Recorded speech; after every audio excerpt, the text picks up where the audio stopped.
Shalom, shalom, shalom. Hey, what's going on? My name is Michael Sahno. Welcome, welcome, welcome to the 12 Cities in Israel podcast.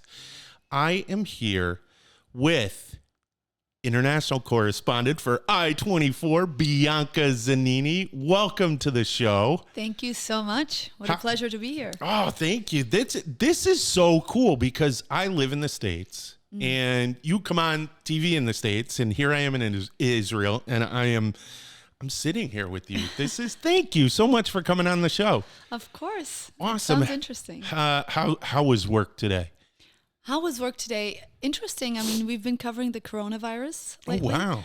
And, you know, as the international correspondent, I essentially try to cover the world, which is intense, you know, but there's always a lot to read up on and to do my research. But of course, after a while, you sort of get to know your areas anyway, like U.S. politics, Russian politics, and then something new comes along like the coronavirus. So now that's very much what I've been covering lately. Holy cow, put that in your pocket. That is huge.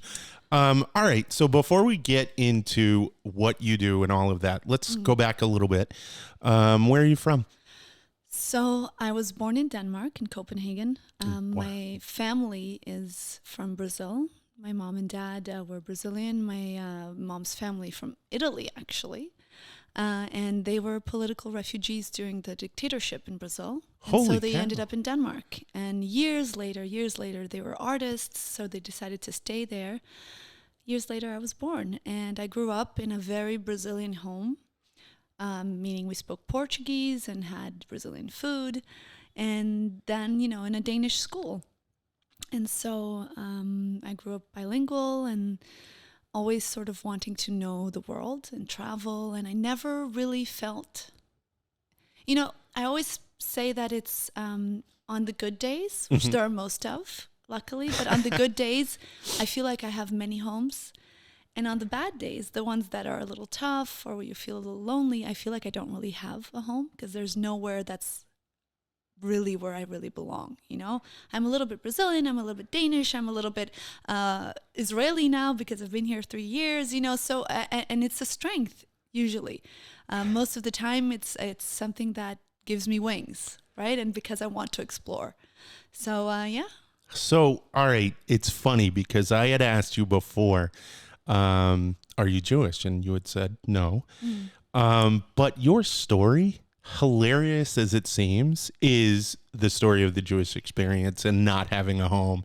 And that's fabulous. You can actually relate to a lot of the stories. Absolutely. And, you know, when we grew up, we knew that my dad's actually, we don't know for sure, but there's always been stories that my dad's family way back, his last name was Jewish, that we were Jewish way back in Portugal before we were forced to switch. And so there's always been something about feeling some sort of connection with Judaism. And my mom used to have this dream where, it sounds silly, but I always the story. My mom used to have this dream where I would show up to her as a little girl.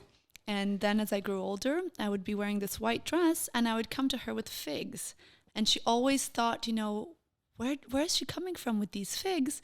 And then when I decided to come to Israel, she was like, oh, that makes sense. Wow. Now you're coming home. So that's a cute story. I don't know. It's silly, but I like it. It's not silly at all. It's heartwarming. That is such a great, it goes in well with you feel like you don't have a home, but then you can take that story and wrap it around you like a blanket. Yes, I just said that. I have a home. I have many homes. I don't really have a home. You know, it's all... it's all relative. Now, you then wound up in Israel. You wound up getting a job in Israel. I know that you have worked a number of other places. So before we get into how you got here, can you give us a little bit of history and how you got into journalism? Right. So I think growing up in a family where my parents were political refugees, I think that a social awareness and a desire to participate in society and make the world better and pass on information. I mean, they were, during the military dictatorship, there was a censorship. And I think my parents were always very focused on information and passing on information and knowledge. And they put me in a Catholic school in Denmark, but mostly it was because there were so many other kids of color in that Catholic school, and Denmark is very white, and I'm not that blonde. So, but also they wanted me to sort of understand, because Catholicism is such a big thing in Brazil, so they wanted me to understand and to know that part of history. But then they would always sort of push back and question me on it, because they were not Catholics at all. They were, spiritual in their own way, very open, but not with the Catholic Church. So it was always, we had discussions, they taught me to question things since I was very little. And I wanted to make the world better. And it sounds silly, but that's what I wanted when I was 12 and 13 and 15 and 20 and 24. And so I became a journalist in Denmark. And then I went to the UN, where I got this internship for about 6 months.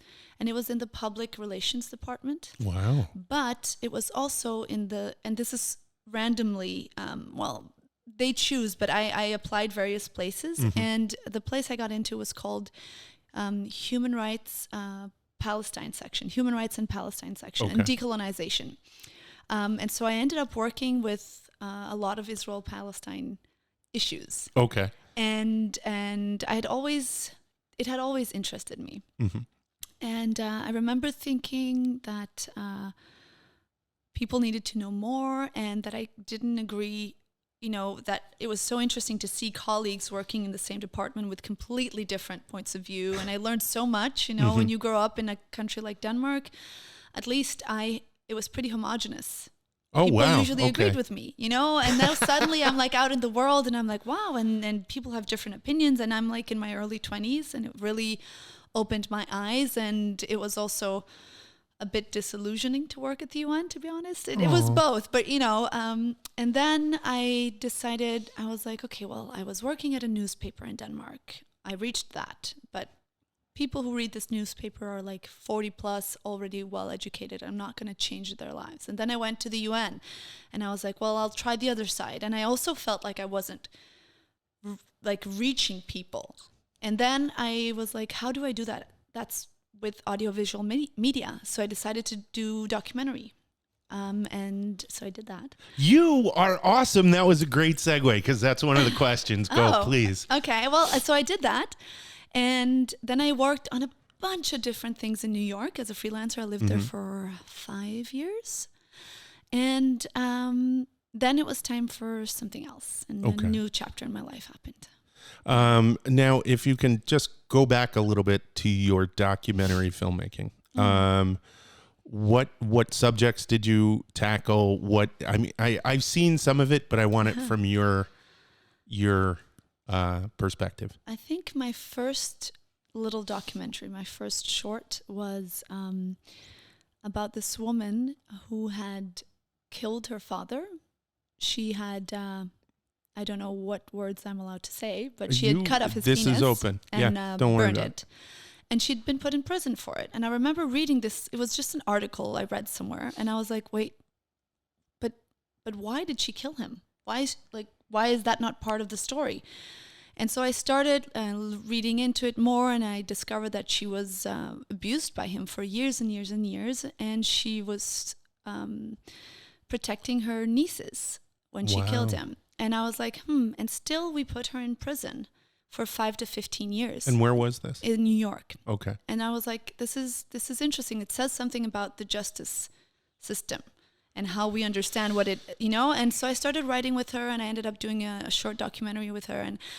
And it was interesting because I would show it to like my peers, like these academics in New York, middle class and up, whatever. And everyone was like, well, you can't go against, we have laws and we have a system, and you can't be a vigilante, right? And then on the other hand, I would show it to, her neighborhoods And people there would be like, yeah, well, the system doesn't work. It's failed us again and again. And now it failed us again by, putting her in prison for essentially a delayed self-defense or defending her nieces. I found that very interesting, this idea that we need to punish and what we feel is right and wrong and what deserves punishment. And that's always fascinated me. And I started looking into children serving life without parole in the U.S. as well. So, and then because I got into this whole prison thing, I found another kind of story, which was a beauty pageant in a prison in Brazil,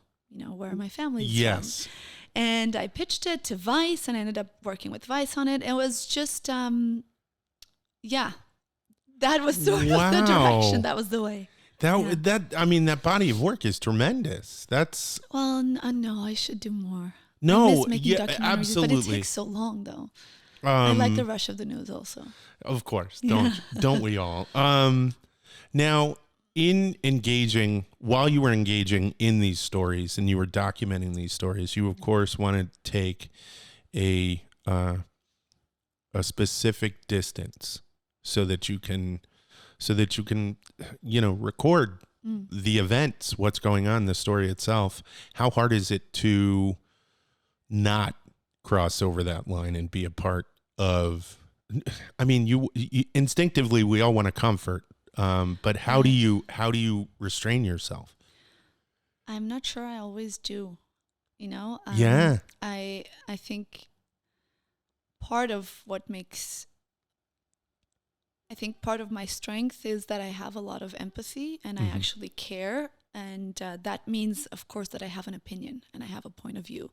So I don't think the goal is to necessarily be objective when you tell a story. I think the goal is to try to be fair and to be transparent with what you're doing.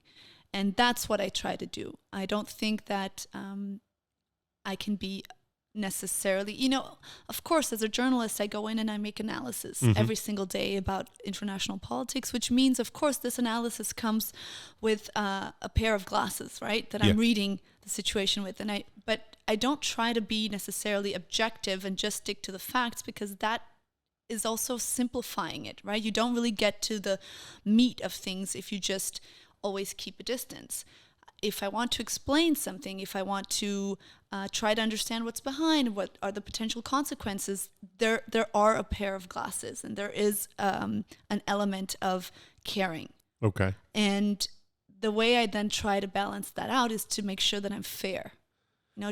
That I try to be as fair as possible and as transparent as possible. Now, this concept that you're discussing right now about application of a little bit of your own objective to this story. I'm not saying you're in any way, shape, or form tainting this story. Please don't think that.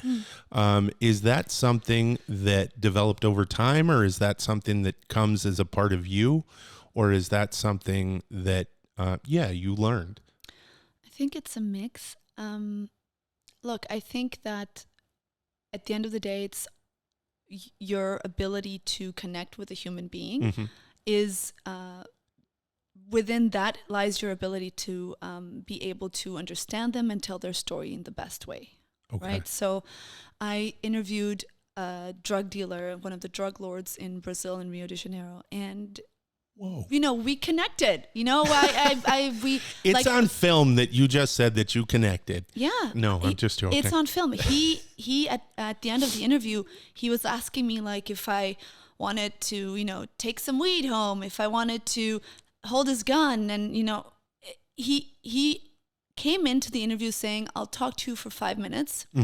He stayed more than an hour, and he talked about how difficult it is for him to see his kids. He wants to give them a better life, but he knows that they're going to grow up to be like their dad. And I asked him how old he was first time he killed someone, how he feels, how he sleeps at night, and this has less to do with whether or not I'm objective, but it has to do with connecting to him and having, trying to get to the human, and you get a much better story. You get the truth, right? Absolutely. Well, now that you said that, it's interesting, because how do you take steps inside the tiger's den and not get swatted?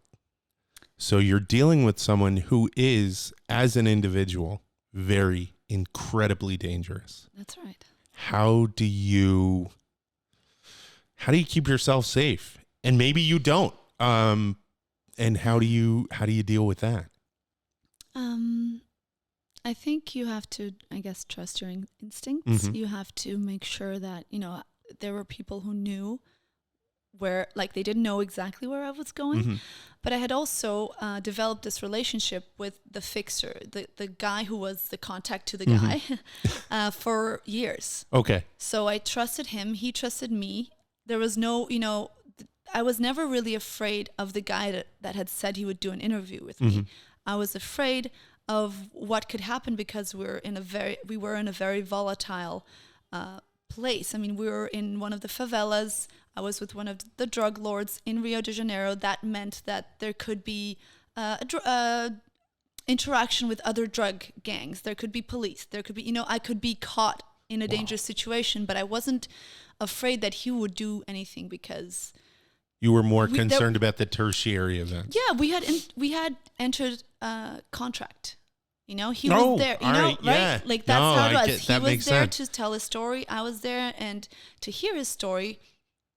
Why would you want to hurt? You have to take chances, but of course, stay careful.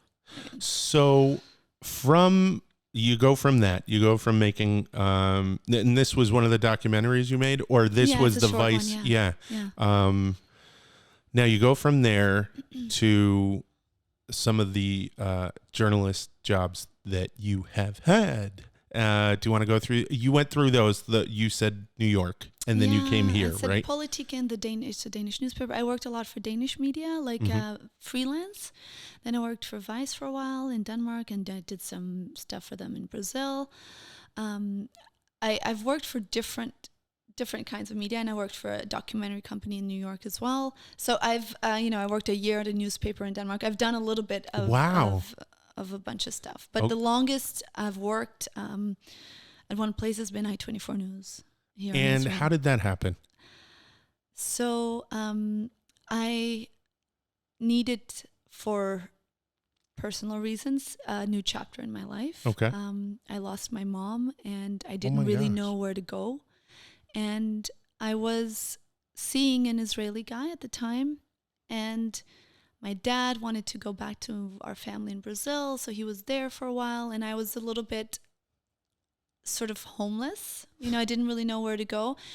But I had all these jobs lined up because I was always doing, like I said, I was freelancing. So I was supposed to work for Vice and for a Danish newspaper covering the Olympics in Brazil. Oh, wow. And that was happening, and it was really interesting and really great.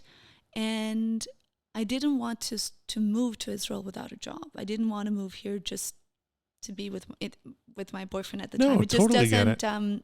That's not who I am. I've always been quite career oriented. But I knew that there was a channel here, because I knew that I wanted to know about Israeli news and what was happening here in society. And I found this channel that did it in English, right? Wow. i24. So I reached out to them and I was like, listen, I'm going to be covering the Olympics in Brazil in August. If you want like a Skype or anything, let me know. I'll be there. And they were like, sure, maybe we'll see. And they ended up using me like almost every single day. Really? And when I came back, they offered me a job. And so I, made arrangements and you started. Immediately became the international correspondent? Yeah, I remember they had this 3-hour-long oral test kind of with the senior correspondent. He was just essentially trying to gauge my knowledge, but also the way my mind worked, right? How I would, even if there was something I didn't know, he would ask questions and sort of guide me and see if I could make the connections to get there. And he was like, yeah, you're ready. And I was like, no, I'm not. And I felt like the little birds that, they're pushed out by the nest from their, from the nest by their moms. And, they fall a few times. And the first couple of months I wasn't very good, but they trusted me, and I will always be grateful for that. So wait a minute. What do you mean you weren't very good?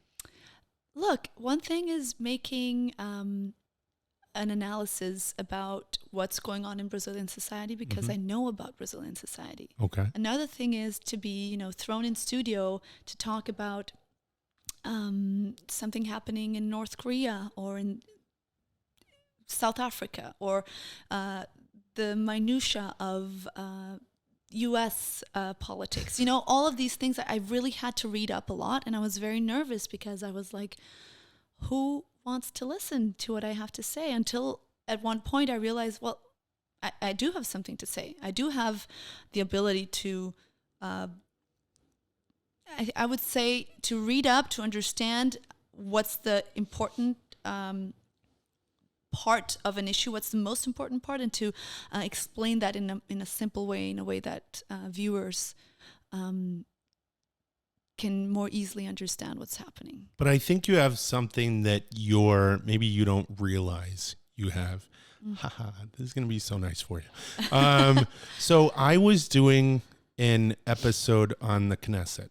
What the heck is the Knesset? And I had to do research, and I did, of course, the Wikipedia perusal.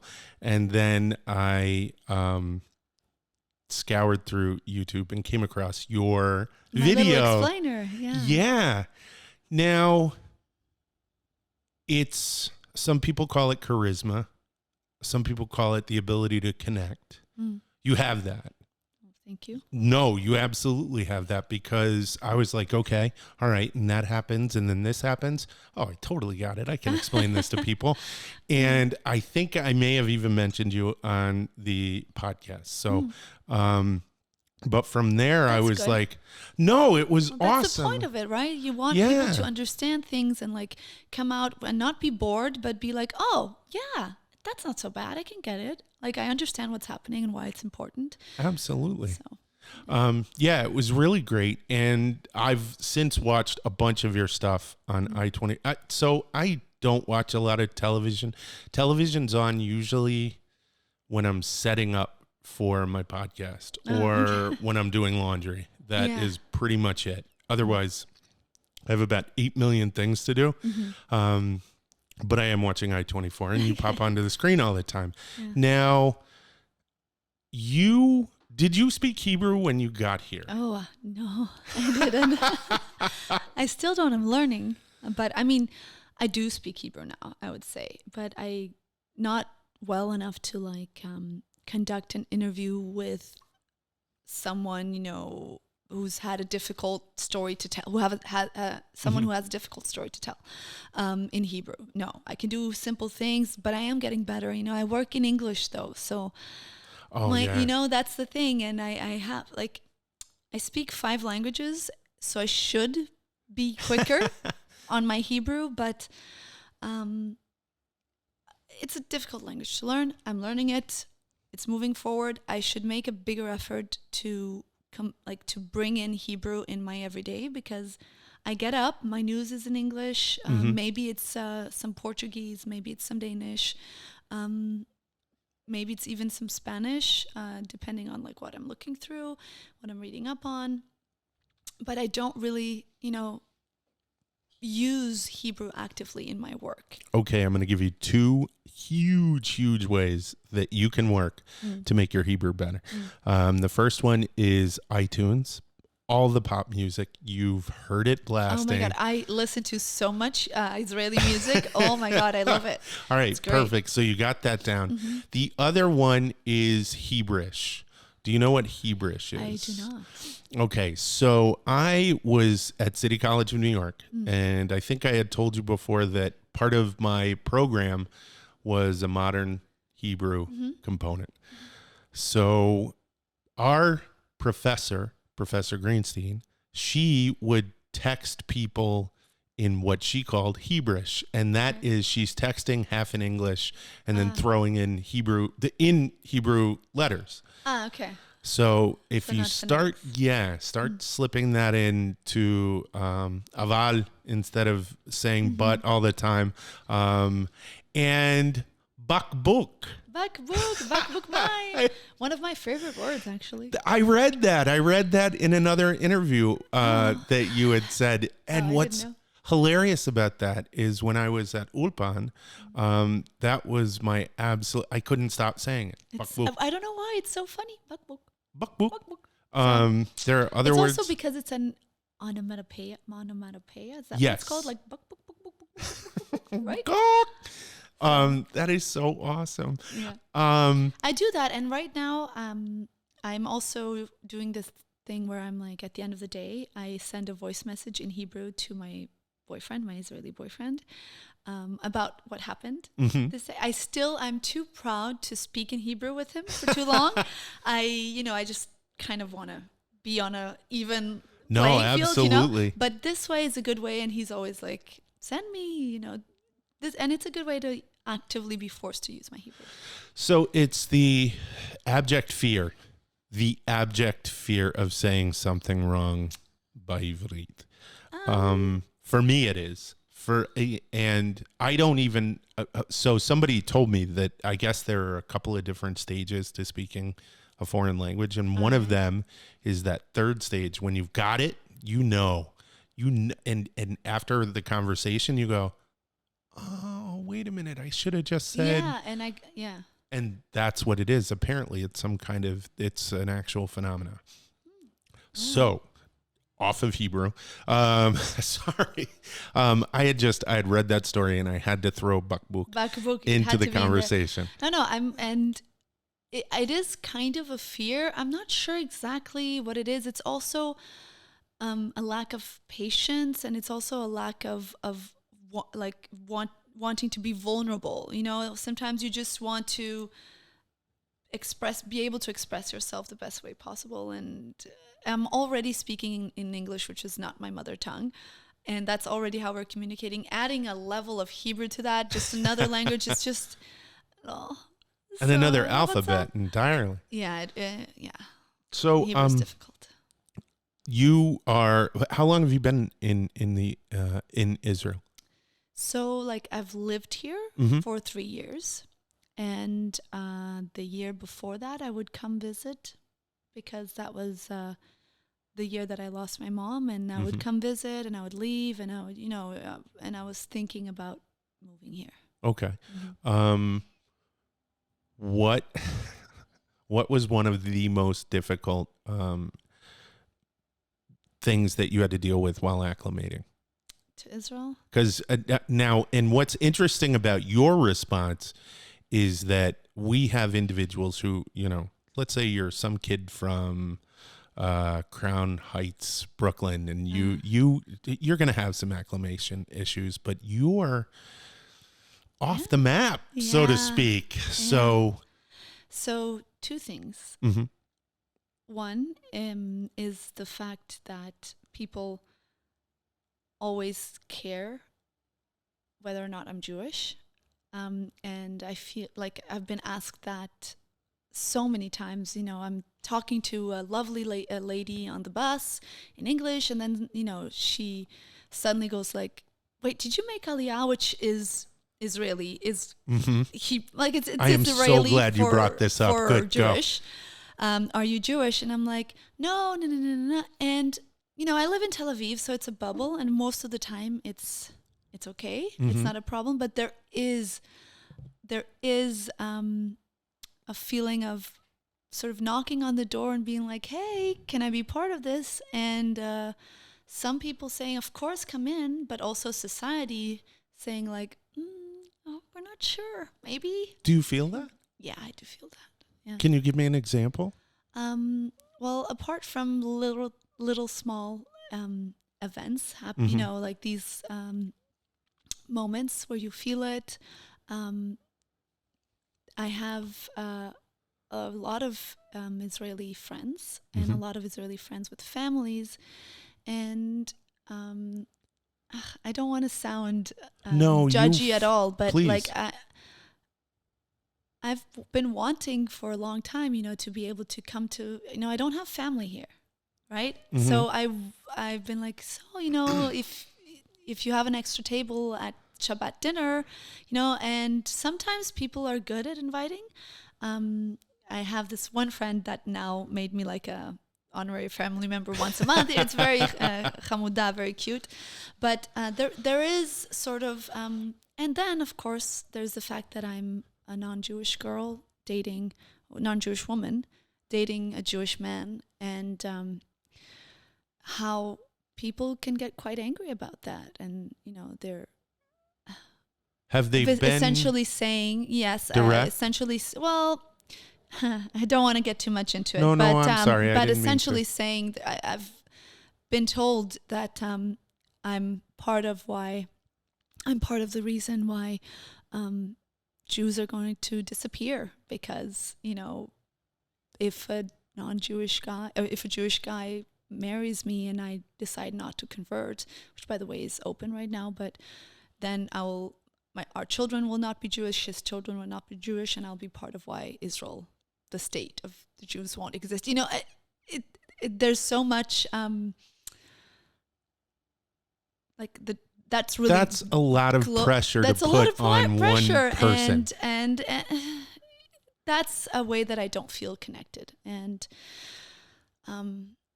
you know, Israel is really a special country, and I really, really like it here. Mm-hmm. Like in many ways, I feel very much at home. Okay. Especially, I think, because I live in Tel Aviv, because it's so open. But there's something about the culture that connects to me a lot. But it's also a country that where the people really need this feeling of belonging and being part of a group, which means that when you're part of a group, there are those that are not part of the group. Yeah. It's just automatic. It's not a criticism, but and I'm outside that group until if I convert, then maybe I'll be accepted entirely. Well, all right. So I need to tell you something real quick about one of the purposes of this podcast, this show, all of this, everything that I do is to show that is to show the diversity that exists within Israel. And I may not hit all the points, and for that, I apologize. But what is important is that everyone has a seat at my table. And you are welcome at my table. And when you are with me, you are always at home. Thank you very much. Okay. And I do want to say that I wouldn't have stayed here 3 years if I didn't also feel welcome. You know, that is most of the time I feel welcome. There is also just something about being an outsider in a country, like an immigrant, or that's just how it is. It's also not something specific to Israel. I just think that the Jewish element is like a little added. No, I see ingredient. that, and I could see that, and on behalf of all Jews everywhere, I apologize. No. There's nothing. There's no need to apologize. No. I had to throw that in. No. There's no need to apologize. It was not a criticism. It was just don't worry about it. An observation. An observation or a sharing. You're asking me, and I'm just sharing. No, what's good about that is we part of I told you what the mission is, but it's also objective. It's very objective, and at times it's painfully objective, but we grow from that, and we understand ourselves more when we see warts and all. Yeah. So thank you for that. Was so from the heart. I really appreciate that. I hope I won't get in trouble. No, you won't get in trouble. You'll be fine. I want to finish up with talking about what you're doing now as a foreign correspondent, going around in the streets. If you could just, you did kind of outline what you did in the beginning, but I wonder if you got any stories. Well, then I'll have to sort of dig, because listen, most of my work as a foreign correspondent or an international correspondent is a lot of analysis, and so a lot of interviews with experts. And but then I have this other part where they really let me do more of the work that I have experience in, which is sort of more social issue stories and human stories, right? Wow. With the human element. I think last year, 2019, my biggest story was I went to the border between Brazil and Venezuela during the worst time of the protests and the biggest time of the refugees. And I spent there 5 days and did a short series for i24 on the refugees from Venezuela streaming into Brazil. And it was just such a difficult place and such a sad and dark place to see all these people were in a town where they had, at home in Venezuela, most of them had houses, but they couldn't get food. They used to have jobs, but then they didn't have jobs anymore. Like at least here, they might be sleeping on across the border in Brazil, they were sleeping on the streets or in apartments with like 20 other strangers, but they had food. They could feed their kids.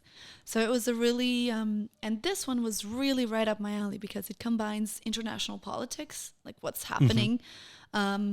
We had elements of Trump and the two leaders or the two faces who were fighting to be the leader of Venezuela, Maduro and Guaido.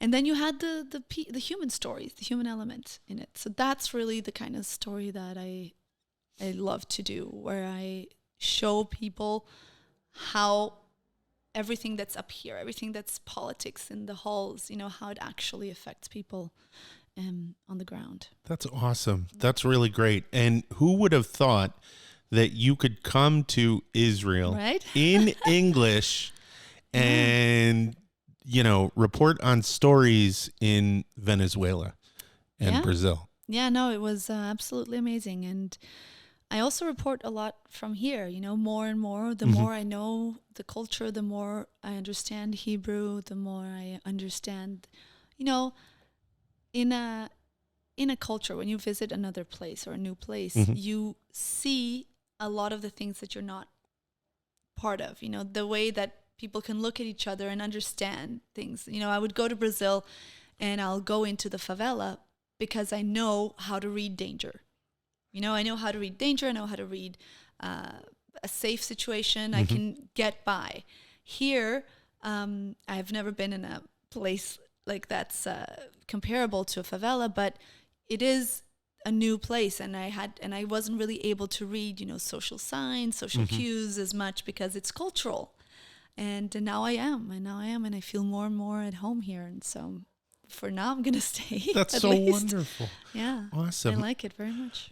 Is there anything else that you would like to speak about or bring up? This is your opportunity to say whatever you want. Well, I don't know. I think more and more people are trying now to figure out what home is, because we have so many opportunities and so many possibilities, and we travel and we find partners from other places, and we make families with people from different cultures, and we learn other languages, and it's such a gift, and I'm so glad that I have it. And I want to find a way to combine this positive thing with the fact that it also comes with a sense of rootlessness. When you fly and you travel, you also lose a little bit of your roots, and you plant new things. You're always planting, right? Flowers and trees, whatever, on your way. And I think that, especially after losing my mom, I think that has been moving here. That has been something I've been sort of struggling to make sense of. And there's more and more of this fertile earth, I think, now that I'm seeing, and that I'm starting to build little flowers again. So that's really good. But it's just I want to explore this space more of what home means, and what belonging means. And I think Israel is quite a unique place to do that. You know what? I just had the best idea. You should. Wow. Have you ever thought about that as the subject of a documentary? And I know it would require some personal introspection and a little bit of a light shining on you. Yeah. And I don't know how much comfort you have with that, but I think it would be absolutely fascinating. I would have to find a way to make other people connect with it, so it doesn't become like me looking at my own belly, and like exploring what is home for me. But but maybe I do feel like there's more and more people and more couples where I see that this is, I have two very good friends right now that are in Boston. They're Israelis. They're in Boston, and they were supposed to be there for 2 years. They have a little girl. Now she's speaking more English, and they're like, well, maybe we're going to stay a few more years. Maybe we'll come back. And they're also having this, space where it's like we have two cultures. It's great. It's amazing. But where's our daughter's home going to be? Wow. So I mean, I do think it's subject relevant to look into. All right, a lot of people can connect with it, but we'll see if it becomes a documentary. Awesome. It's a good idea. Yes, very. I would watch it. There you go. There you go. Bianca Zanini, thank you so much for coming on my show. Thank you for having me. Of course. Anytime. And when we come back, I'll have you on again. All right. That's it. תודה רבה. להתראות ויאללה ביי. יאללה ביי. פנייך מה יפות, מנועזת עד באבות, מבטך שולח להבות, נהרות לא יאכלו חוות, עזה וביישנית, רכה ועקשנית, גסה וחושנית, דוני כמו תמיד עוקצת, כמו מלכת דבורים מאהבתך, מזמינה אך בסוף הורגת, כמו שאת בונה כך הורסת. דוניה, דוניה, דוני, דוני, דוני, דוניה, דוניה, דוני, דוני, דוני, דוניה.